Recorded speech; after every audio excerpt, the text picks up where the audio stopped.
Good morning, everybody. Prepper Nurse 1 here, November 4th. It is Tuesday.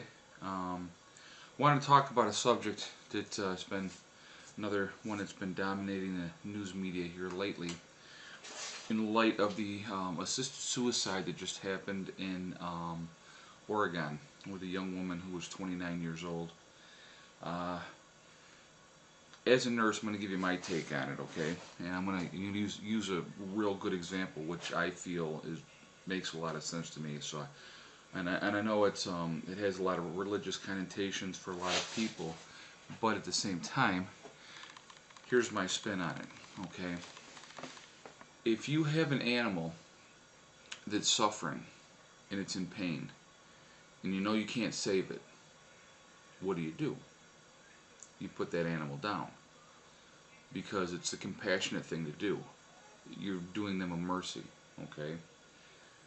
It's the same thing with the assisted suicide, as far as I'm concerned, in this aspect, okay? If you have tried everything that you can possibly do, and the doctors say that you have this cancer, I'll just use cancer as an example. There's so many different things that you can have possibly that could cause things, but let's just go with cancer. You have cancer that there's nothing you can do, and you're gonna die. And we'll use bone cancer as an example, because bone cancer, I've actually watched a gentleman die with bone cancer, and it's a very, very painful way to die. And you have bone cancer, you're in complete agony, there's no way you're going to be cured, there's nothing that they can do for you, you're going to die. Why make that person suffer to the very bitter end? It makes absolutely no sense to me.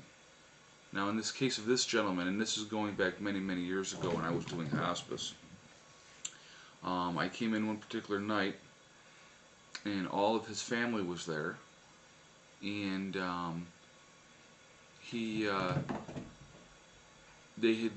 unconscious when I got there, and so they were like, yeah, well, we think it's going to be close, he's going to go soon, that's why everybody's here.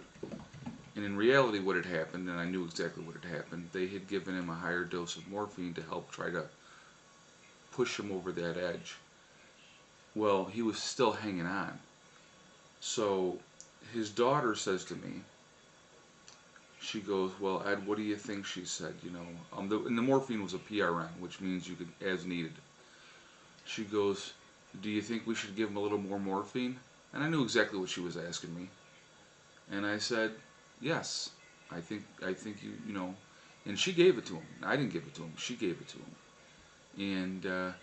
And it was just enough more to put him over the edge, and he passed away. I watched him take his last breath. But it was the most humane thing that we could have done for him because of the complete agony that this gentleman was in. It was a merciful thing that we did. And I knew it was a planned thing by the family. And of course you can't say that because, the whole connotations of everything. But, to me it's just being in the nursing field and seeing what I've seen. And, and like I said, I've seen a few people take their last breath. And, why make people suffer? I don't get that. I don't understand that. I watched my grandmother rot away from cancer.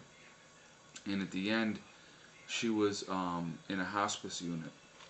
And, like the last 2 weeks of her life, she was in this hospice unit. And I had gone up to the hospital, and she was unconscious and, hanging on and just moaning in her sleep.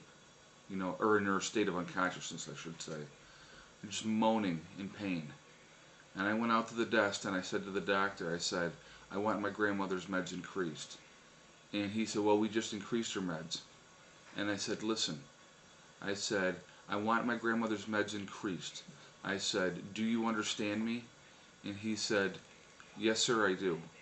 And my grandmother was dead 20 minutes later. And again, it was a mercy.